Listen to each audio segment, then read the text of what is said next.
very important thing is that these chemicals which we learn in photosynthesis, respiration, then genetic basis of inheritance, molecular basis of inheritance, all these chemicals we are going to study in a lesson called biomolecules. Right? I will teach you biomolecules separately. पूरा separate biomolecule पढ़ेंगे, लेकिन इसको हम थोड़ा relate करते जाएंगे तो तब आपको समझना आसान होगा, क्योंकि ये केमिकल के नाम अभी आपके दिमाग में फिट बैठे हैं. राइट? चलो मुझे बोलो, RuBP कार्बोक्सिलेज, रुबिस्को क्या है? एंजाइम है कि रॉ मटेरियल है? बराबर. Okay, then one more thing, if I say glucose के साथ काम करने वाले एंजाइम का नाम क्या है? हेक्सोकाइनेज. ग्लूकोज में कितने कार्बन है? राइट. ग्लूकोज मोनोमर है कि पॉलीमर है? ग्लूकोज जैसा और एक मोनोमर बोलो मुझे आप. बराबर. राइट. ओके, पीजीएल का आइसोमर बोलो आप. ओके, आइसोसिट्रेट का आइसोमर बोलो. Citrate, isocitrate. नाम को देखो ना, सिट्रेट जैसा आइसो सिट्रेट. ये केमिकल के नाम आपके दिमाग में हैं. ये केमिकल में कितने कार्बन हैं आप जानते हो? बराबर. ओके, ये केमिकल फोटोसिंथेसिस, रेस्पिरेशन में इंटरमीडिएट पाथवे में बनते हैं. In a cell there are n number of biomolecules which are classified as organic chemical, inorganic chemical. Chemistry में सीखते हो. सेल में सबसे अबंडेंट इनऑर्गेनिक केमिकल क्या है? वाटर. सबसे अबंडेंट इनऑर्गेनिक केमिकल है वाटर. ओके, उसके साथ साथ ऑर्गेनिक मॉलिक्यूल है, सॉल्ट है, आयन्स है. राइट? ये पूरे केमिकल सेल के अंदर कैसे आए? सेल के अंदर आप मुझे पूछते थे ना, प्रोटॉन पंप में प्रोटॉन कहां से आए? बराबर है. ये वाटर कहां से आया? ये लिपिड कहां से आया? ओके, ठीक. ये सेल को केमिकल किसने दिए? उसके ममा सेल ने दिए. ममा सेल को किसने दिया? उसके ममा सेल ने दिए. Cell division. सेल डिवीजन में G1 फेज में सेल खुद की ग्रोथ करता है, तो क्या करता है? नए केमिकल बनाता है खुद के लिए. G2 में क्या करता है? नए केमिकल बनाता है बेबी सेल के लिए. राइट? G1S G2, अगर S फेज में उसको डीएनए बनाना है तो लेट G1 में वो नए न्यूक्लियोटाइड्स बनाएगा. राइट? अब ये जो केमिकल वो बना रहा है वो ऑर्डर करता है क्या? चल 24 ATP, ओके, उधर से 46 डीएनए आ गए, क्रोमोसोम बन गए. Intrinsic growth is a property of living being. अगर डीएनए बनाना है तो वो न्यूक्लियोटाइड भी सेल के अंदर बनाएगा. डीएनए का लॉन्ग फॉर्म बोलो. ओके, तो डीएनए में कौन से केमिकल है? Deoxy ribose. राइबोज शुगर होती है. राइबोज, फ्रुक्टोज, ग्लूकोज शुगर होती है. ये मोनोमर है. राइट? डीऑक्सी राइबोज नाम का शुगर है. Right? Adenine, guanine, thymine, cytosine सुना है? नाइट्रोजन बेस है. और डीएनए के पास और एक केमिकल है, दैट इज फॉस्फेट. डीएनए के पास और एक केमिकल है, दैट इज फॉस्फेट. बराबर है. ये फॉस्फेट वो एक शुगर को एक नाइट्रोजन बेस अटैच करता है, फॉस्फेट अटैच करता है, न्यूक्लियोटाइड बनता. मैंने एटीपी का स्ट्रक्चर ब्रीफ किया था आपको. प्रैक्टिकली मैं एटीपी का स्ट्रक्चर बताया था. बराबर. ओके, सो ऐसे न्यूक्लियोटाइड वो एस फेज में बनाता है. न्यूक्लियोटाइड बिड्स है, ये बिड एक दूसरे को जुड़ते जाते हैं तो डीएनए का पॉलीमर बनता है. यही सब हम सीखेंगे बायोमोलिक्यूल लेसन में. तो बायोमोलिक्यूल में मेनली हमने सीखने हैं inorganic chemical, water, salt, okay, NaCl and all, and complex organic chemical, that is carbohydrate, fats, proteins and DNA, RNA, nucleic acid. बराबर. तो ये जो मैंने नाम आपको सिखाए कार्बोहाइड्रेट के, starch, disaccharide, monosaccharide, okay, ribose, deoxyribose, erythrose, 4C sugar, okay, pentose, 5C sugar, hexose, 6C sugar, sedoheptulose, right? Carbohydrates are polymer of monosaccharide. Okay, monosaccharide के पास एक बिड है, डाइसैकेराइड के पास, ऑलिगोसैकेराइड के पास, कल बोला था, be with me, oligosaccharide, hello, oligosaccharide 3 to 11, right, okay, and polysaccharide, इसी के बारे में डिटेल सीखेंगे। अब आप नाम जानने शुरू हो गए, आपने केमिस्ट्री में आप और कार्बोहाइड्रेट वगैरह सब सीखोगे तो बाद में इसका ओरिएंटेशन वगैरह समझना हमको आसान जाएगा। So this is what is briefing about biomolecule carbohydrate, right. Total important chemical जो है वो है बड़ा ही important, that is protein. Okay, तो see today will discuss about protein. DNA RNA तो मैं डिटेल में सिखाऊंगी, डीएनए आरएनए सीखेंगे और जेनेटिक्स में एंटर करेंगे। तो कार्बोहाइड्रेट मैंने आपको थोड़ा ब्रीफ कर दिया, प्रोटीन हम आज थोड़ा सीख लेंगे।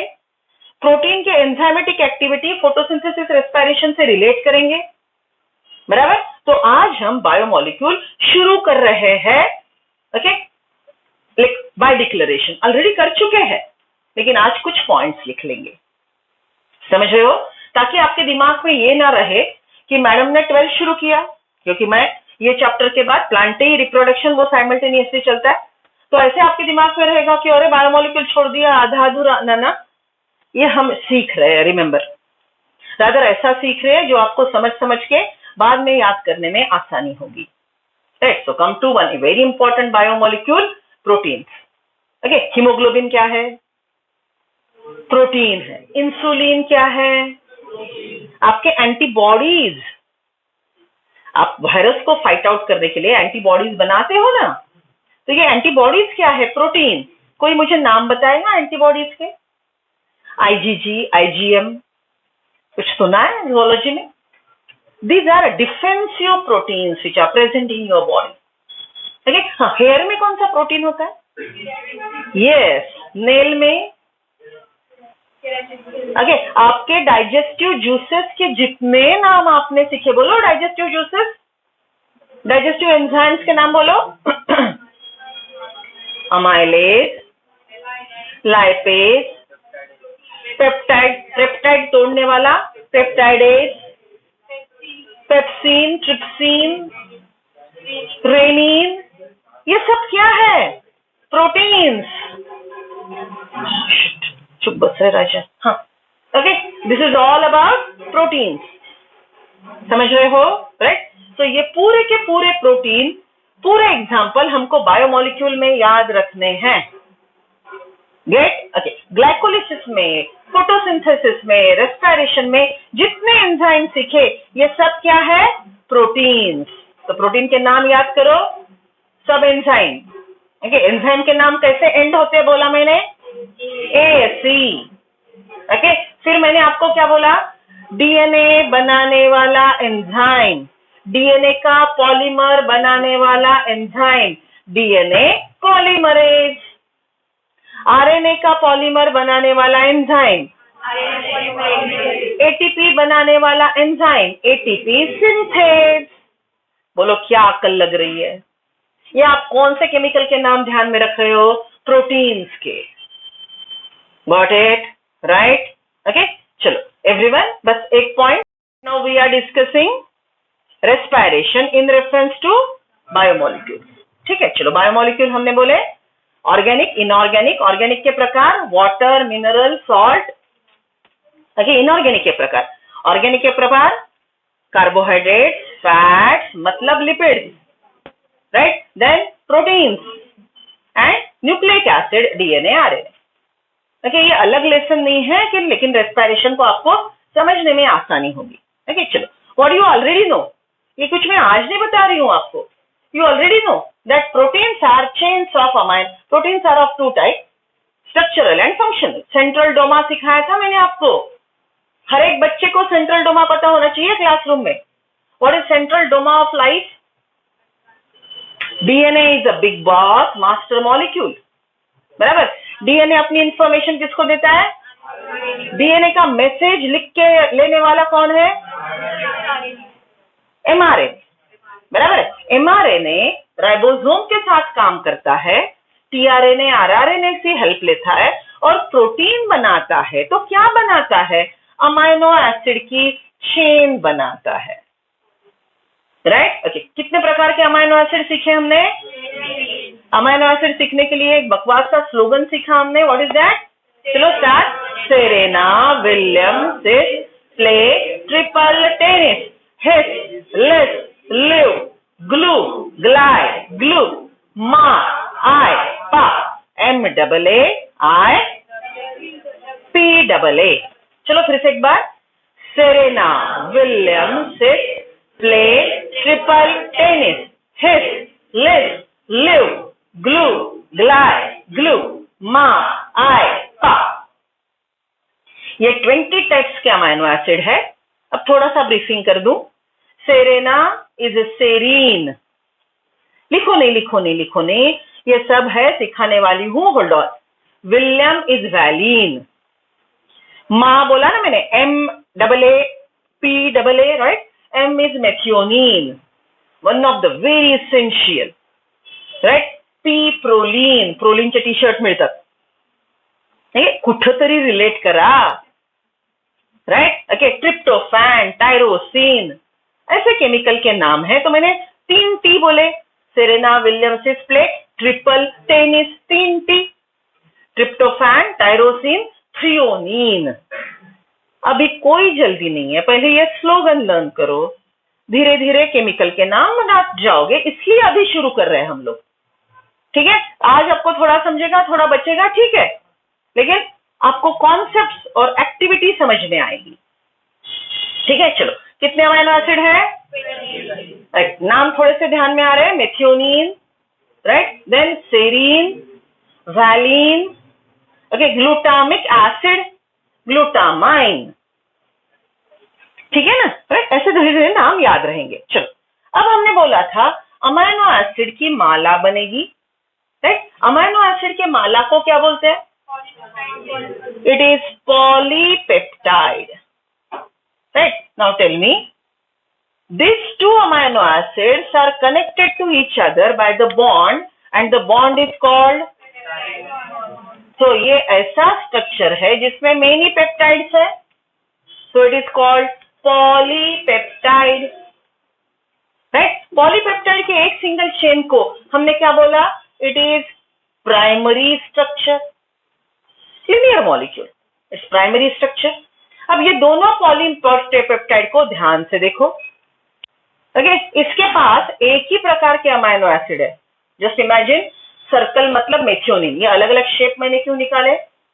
एक शेप मतलब एक अमाइनो एसिड, एक तुम्हें ना डोर, okay? Then here what we said, एक ही प्रकार के अमाइनो एसिड अगर है, मतलब methionine methionine methionine methionine 1 lakh, right?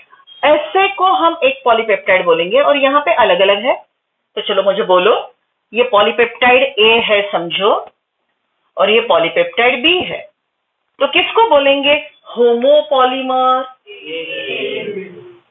कितना सिंपल है बायोमोलिक्यूल, ऐसे समझ के चलो। If the monomer is of only 1 type, then it is called homopolymer. If they are of many types, then it is called heteropolymer. So tell me, protein is homopolymer or heteropolymer? Broadly heteropolymer. ऐसे वाले बहुत कम होते हैं, right? चलो, ये structure को कौन सा स्ट्रक्चर बोलेंगे? बराबर। Now this polymer will coil around itself. इसको क्या बोलेंगे? अब आप मुझे बोलो, क्या मैं ये पहली बार सिखा रही हूँ आपको? Isn't it we have started studying biomolecule? Right? So this is what is polymer, polypeptide A, okay? जिसका पॉलीमराइजेशन हो गया तो ये पॉलीमर बना, okay? इसमें ये बॉन्ड्स थे रेड बीच में, okay? और ये पॉलीपेप्टाइड B का पॉलीमर बना, okay? तो इसका सेकेंडरी स्ट्रक्चर बना, got it? So polymer coiled around itself, secondary structure. Now this one further coil, and this coiling is of different types.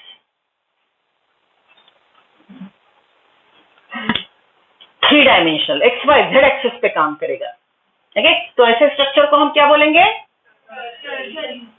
Tertiary protein, ये coiling की वजह से one very important thing occur, that is ये ऐसे pockets बनेंगे। ये देखो यहां पे, these are the specific locations produced because of specific coilings. These are the specific locations produced because of specific coilings, and those parts are called active sites. इसको क्या बोलेंगे? Active site. ठीक है, चलो तो डिफाइन करते हैं what is active site. See, I am an enzyme working with botany genetics. You and your book are the raw material. You know the word inert chemicals. So book is an inert chemical, you are an inert chemical, right? What is inert chemical? Do not participate in any chemical reaction.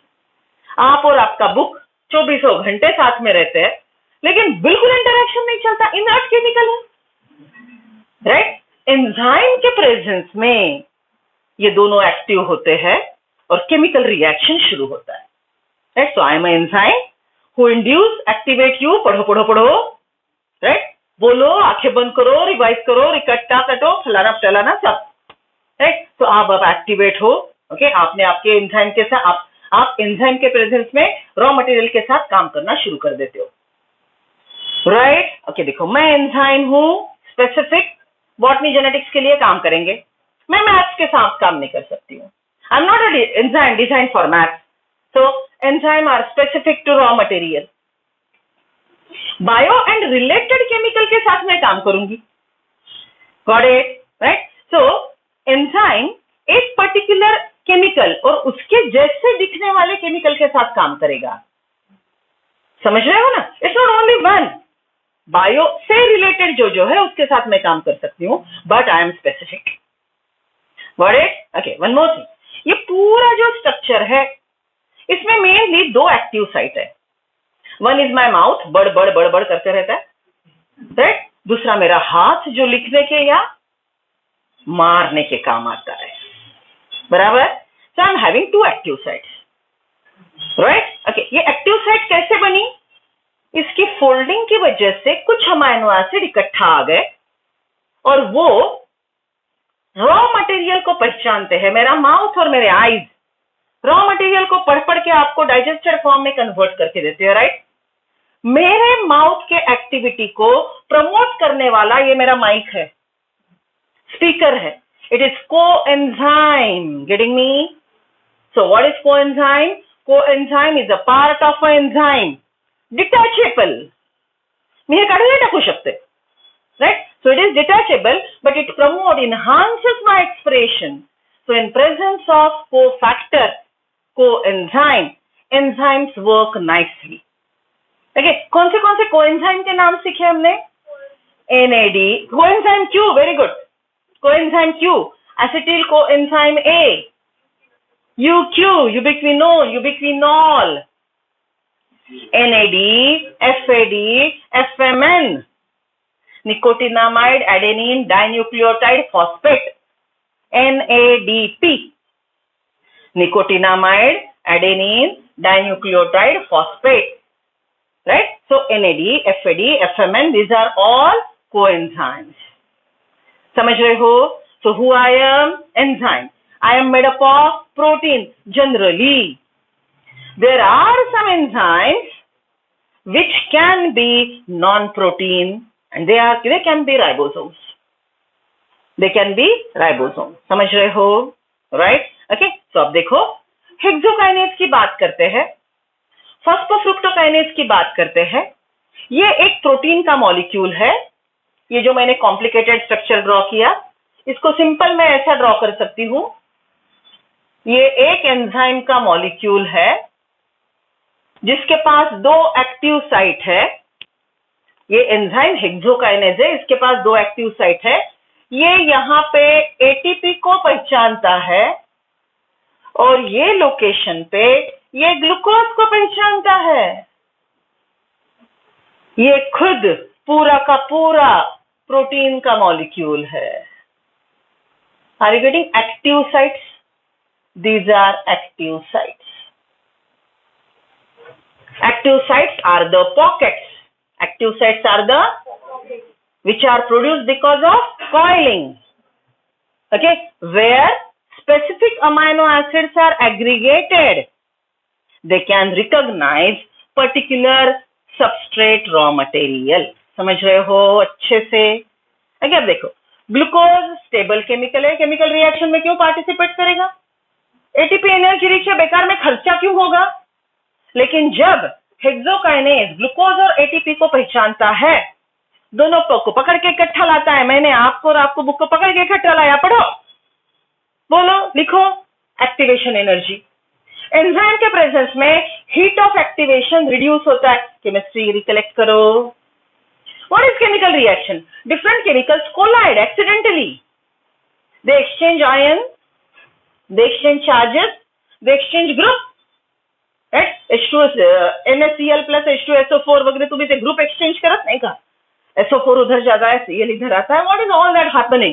In presence of enzyme, these exchanges happen. ठीक है? और आपने chemistry में क्या सीखा? कौन सा भी केमिकल रिएक्शन में पार्टिसिपेट क्यों करता है? अगर उसके इलेक्ट्रॉन के वैलेंसीज भी सेटिस्फाइड नहीं है तो आउटर ऑर्बिट में इलेक्ट्रॉन कम है, बहुत कम है तो दे देगा, ज्यादा है तो ले लेगा, ओके, और अपने वैलेंसी सेटिस्फाई करेगा, राइट? ये सब केमिस्ट्री के केमिकल रिएक्शन के कॉजेस आप केमिस्ट्री में सीख चुके हो। तो glucose converted to glucose 6 phosphate, ये क्या है? केमिकल रिएक्शन ही तो है। ग्लूकोज इनर्ट केमिकल है, ओके, फटाफट केमिकल रिएक्शन में पार्टिसिपेट नहीं करेगा, तो कौन सा एंजाइम उसको एक्टिवेट करेगा? राइट? तो आप जितने भी एंजाइम्स देख रहे हो, वो एंजाइम क्या है?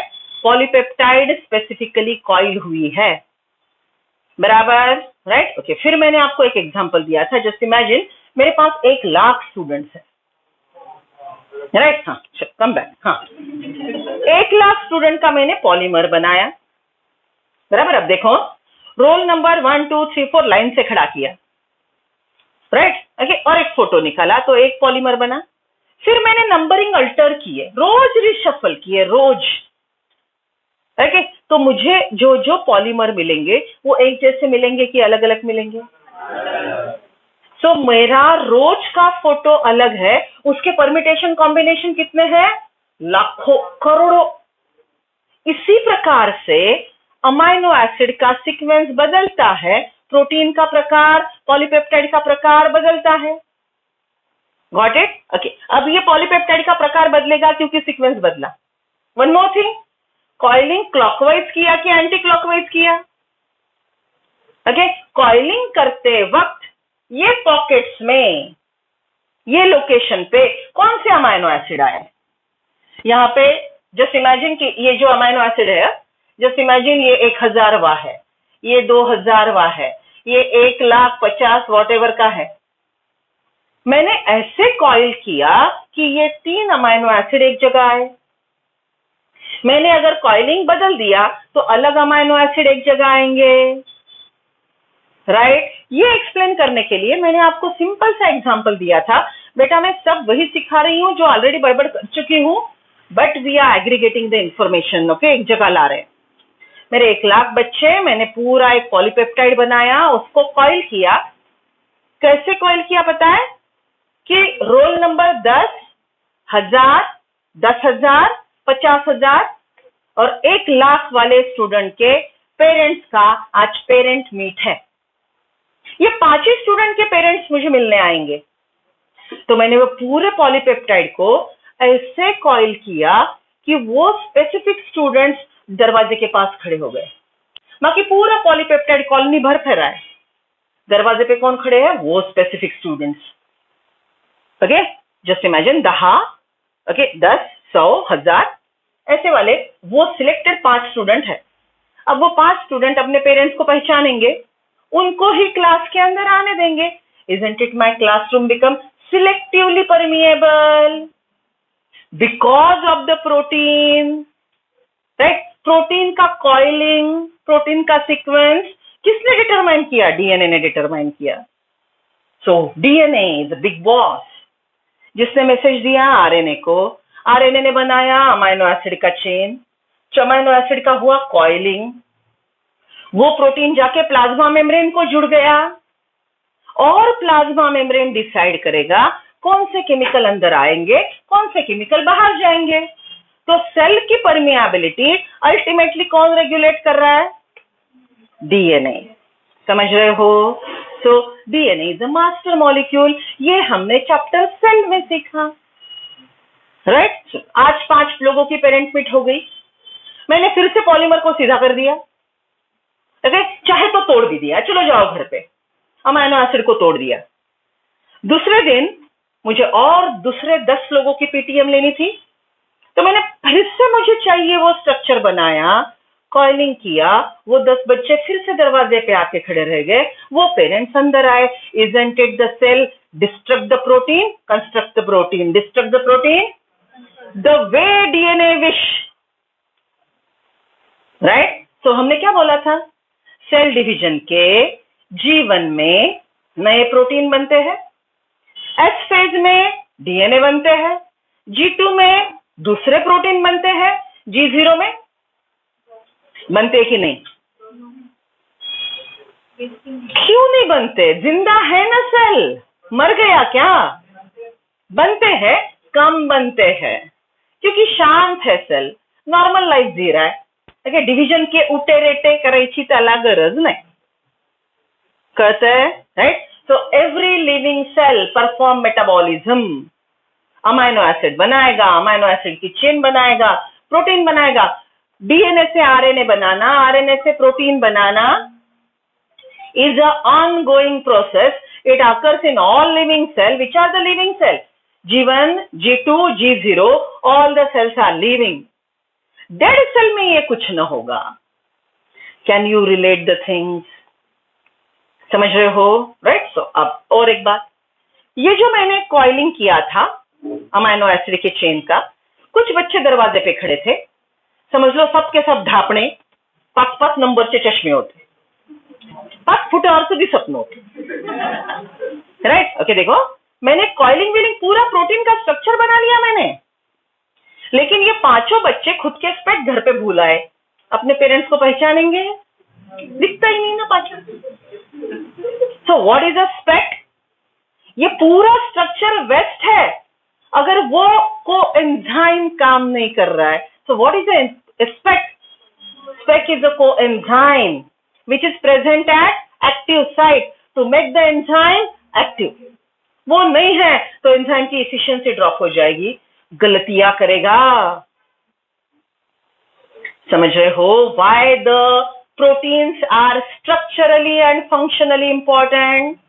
अगे केमिकल रिएक्शन करने के लिए एटीपी प्लस ग्लूकोज के लिए एंजाइम लगता है, प्लाज्मा मेम्ब्रेन के परमिएबिलिटी के लिए पंप प्रोटीन लगता है, ट्रांस मेम्ब्रेन प्रोटीन लगता है, और इंटीग्रल प्रोटीन, याद है प्रोटीन के प्रकार? Okay, peripheral protein, integral protein, ये सब प्रोटीन क्या है? अमाइनो एसिड की चेन।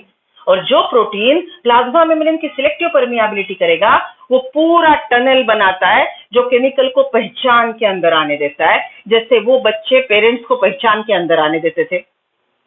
कोफैक्टर, स्पेक्ट है तो काम करेंगे, नहीं तो आप बोलो स्पेक्ट ये प्रोटीन का पार्ट है क्या? तो कोफैक्टर ये मेन एंजाइम का पार्ट है क्या? एंजाइम के काम करने को मदद करता है इफिशिएंटली। कॉन्सेप्ट क्लियर हो रहा है बेटा? पक्का? Very sure? Okay, so such chemical which are complicated and helping in chemical reaction to occur, okay, selective permeability and all, so proteins are structurally as well as functionally important. Got it? Okay, अब मैंने आपको एक point समझाया था। What is that? The point was related to poisoning. See, the poisoning means what? देखो, ये classroom सिर्फ parents को अलाउ करता है, लेकिन एक दिन गड़बड़ क्या हुई, या तो आप 1-2 चश्मे भूल गए थे, या फिर जो बाहर से अनवांटेड पीपल आ रहे थे ना, उन्होंने आपके पेरेंट के मास्क पहने हुए थे। वो पेरेंट नहीं थे, दिख पेरेंट जैसे रहते। पॉइजन ऐसा ही होता है। ग्लूकोज जैसे दिखने वाला पॉइजन होगा, बाहर से देखोगे तो आपको लगेगा अरे ग्लूकोज है, आने दो, अंदर आने के बाद वो खुद को मॉडिफाई कर लेगा, सेल को डिस्ट्रॉय कर देगा। Are you getting that? So ये प्रोटीन जो है इसने गलती खा ली। क्यों? ये खुद के मेन केमिकल को तो पहचानता ही है, लेकिन उसके जैसे दिखने वाले केमिकल की वजह से ये गलती खा सकता है, तो पॉइजनस केमिकल सेल के अंदर आ गया। तो सेल का डिफेंस मैकेनिज्म क्या है?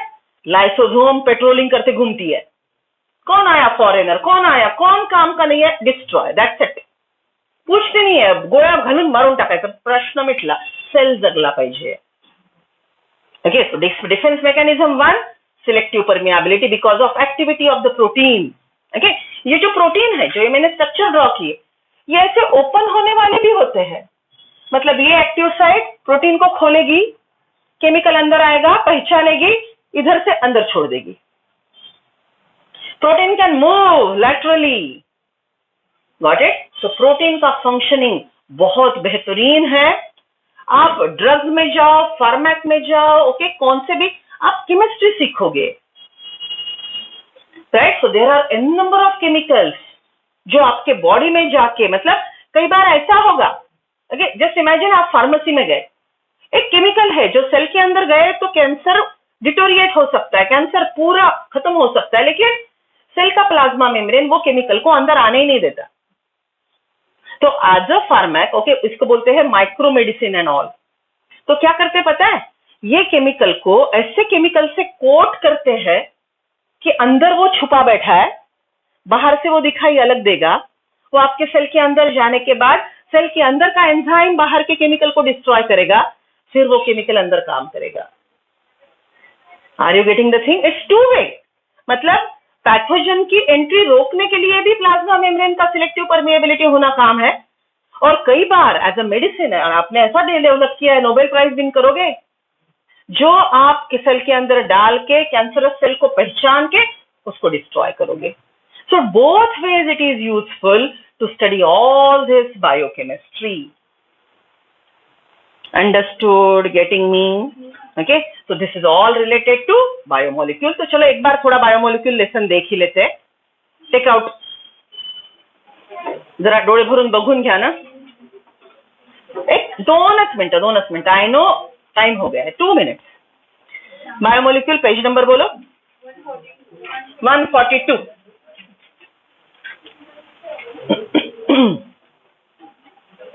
राइट, हाँ। तो सी, स्टार्टिंग में उन्होंने, वर्क विथ मी, स्टार्टिंग में उन्होंने लिविंग वर्ल्ड में कौन से केमिकल होते हैं और नॉन लिविंग वर्ल्ड में कौन से केमिकल होते हैं उसकी लिस्ट दी है। अर्थ क्रस्ट में कौन से केमिकल है, ह्यूमन बॉडी में कौन से केमिकल है, वो बोला है। Agreed? Turn the page. Okay, अब ये जो पेज नंबर 145 पे है, वहां पे अलग अलग देखो। पहला, ओके, शुगर के मॉलिक्यूल है, हेक्सो शुगर, पेंटोस शुगर, पूरे नाम बताए मैंने आपको। ओके, देन ये 3 अमाइनो एसिड है, देखो, glycine, alanine, serine, Serena Williams, इसमें के कुछ आ गए। फक्त तुम्हाला ऐकल्यासारखं जरी वाटलं ना तो सफिशियंट है, उतना ही काम किया, लेकिन बहुत इंपॉर्टेंट कॉन्सेप्ट सीखा है हमने। ठीक है, चलो नीचे है वो, सेकंड रो में है वो फैटी एसिड ग्लिसरॉल है, और लास्ट रो में जो है वो adenine, guanine, thymine, cytosine, nitrogen bases है। ओके, अब ये पूरा आपको केमिस्ट्री में केमिस्ट्री इन एवरीडे लाइफ आपको पूरा डिटेल सीखना है। सो प्लीज मेरे तरफ गुस्से से मत देखो। ओके, ये आपका केमिस्ट्री है, मैं क्या करूं? Turn the page. Right, okay, अब उन्होंने लिस्ट दी है केमिकल की। Primary metabolite, secondary metabolite, they are the different chemical produced in metabolic reaction. Okay, essential amino acid, non essential amino acid, semi essential, ये सब आप केमिस्ट्री में सीखेंगे, don't worry. ठीक है, चलो टाइटल प्रोटीन मिल गया। Turn the page, look at the structure. Okay, carbohydrate, ये पॉलीपेप्टाइड, सॉरी ये कार्बोहाइड्रेट है, स्टार्च के मॉलिक्यूल, ब्रांच, अनब्रांच कार्बोहाइड्रेट का डायग्राम है। Okay, turn the page, nucleic acid, इसके बारे में मैंने आपको कुछ नहीं बताया। डीएनए आरएनए शुरू करेंगे तो जेनेटिक्स में घुस जाएंगे, बराबर। चलो DNA RNA, now come to page number 150। Okay, diagram देखो, अमाइनो एसिड की चेन, ये डायग्राम से रिलेट करो, अमाइनो एसिड की चेन, पॉलीपेप्टाइड, ये कॉइल हो गया, देखो सेकेंडरी प्रोटीन, दिख रहा है ना, आप तक बुक ही पढ़ा रही हूं मैं, कहीं इधर उधर नहीं जा रही हूं, लेकिन चैप्टर रिलेट कर रहे हैं। ओके, एक मिनट, जिनको आज का लेक्चर पसंद नहीं आया ना, या समझ में नहीं आ रहा है, बेटा एक पॉइंट नोट करो, आपको चैप्टर को इंटर रिलेट करने में दिक्कत है। आपको चाहिए मैडम बायोमोलिक्यूल अलग से सिखाओ, रेस्पिरेशन अलग से सिखाओ, झू का तो याद नाम नहीं निकालना। ओके, ऐसे ही आप अगर करते हो तो बाद में आपको बड़ी दिक्कत जाएगी। तो पसंद नहीं आ रहा है, जस्ट बी प्रेजेंट विद। जिनको जिनको दिक्कत जा रही है मेरे से बात करो, मैं आपको बहुत अच्छे से डाइजेस्टेड फॉर्म में दे दूं, लेकिन रिलेट करना ही है, नहीं तो एक उंगली के डॉक्टर बनेंगे, म्हणजे या बोटाची डिझीज सांग रे भावा, याच्या पलीकडे आला तर मार खाशील। हा, ओके, अदरवाइज मोठे मोठे डिझीज घेऊन या हो, कॅन्सर विन्सर काय, सर्दी खोकले, कॅन्सर, मग बघा मी कसं ट्रीटमेंट देतो, मारेल धरून patient. Are you getting this? हमको रिलेट करते आना चाहिए। हाँ चलो, so primary structure, secondary structure, tertiary structure, right, और नीचे वो फाइलिंग है, क्लॉकवाइज एंटी क्लॉकवाइज फाइलिंग बोला था ना मैंने, ठीक है। चलो turn the page, turn the page, turn the page, right. Okay, ये डायग्राम पेज नंबर 156 पे जो ग्राफ है वो कर्व केमिस्ट्री में थर्मोडायनामिक्स में सीखते हो, राइट। ओके, चलो लास्ट पार्ट एंजाइम का है, लेकिन यहाँ पे इन्होंने कुछ डायग्राम नहीं दी है, स्टेट बोर्ड वालों ने एंजाइम का ये टोटल समझाया है, राइट। एक मिनट, हाँ ये क्या है, ब्लैक कलर का molecule, enzyme, right, it is protein enzyme, so it is enzyme. ये क्या है, ग्लूकोज और एटीपी एक्टिव साइट से जुड़े, इजंट इट रॉ मटेरियल मतलब सबस्ट्रेट, तो ये है AS complex, AS complex, enzyme plus substrate complex. फिर क्या होगा, एक मिनट बेटा, हाँ अब एटीपी ने आईपी ग्लूकोज को दे दिया तो ग्लूकोज 6 फॉस्फेट बना, और ये क्या बना, तो एडीपी निकल गया, ये निकल गया। ओके, सो अब ये एंजाइम क्या है, एंजाइम से प्रोडक्ट जुड़ा है, right, so it will be enzyme product complex, और अल्टीमेटली क्या होगा, एंजाइम अलग हो जाएगा, प्रोडक्ट अलग हो जाएगा। तो एंजाइम रिएक्शन कैसे होती है, एंजाइम सबस्ट्रेट कॉम्प्लेक्स, रिएक्शन हो गई enzyme product complex, product separated, enzyme separated. Enzyme is not consumed in chemical reaction. Okay, right?